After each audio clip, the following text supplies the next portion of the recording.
Men Turkmenov Medet Tokmak Şahardıq Ardagерлер Kengешинин төрагасымын. Шаардык шаардын аксакалы болом. Мен Кыргыз элине бир кайрылуу жасагым келди.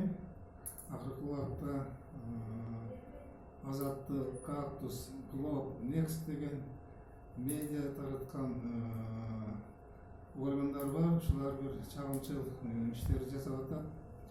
Азыркы биздин бийликтин жасап аткан иштерин бурмалап, жаман көрсөтүүгө аракет кылып жатат элдин арасында.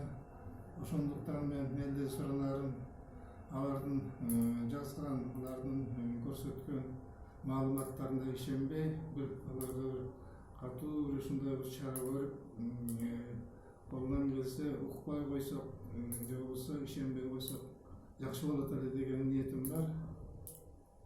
Ошону айтайын дедим.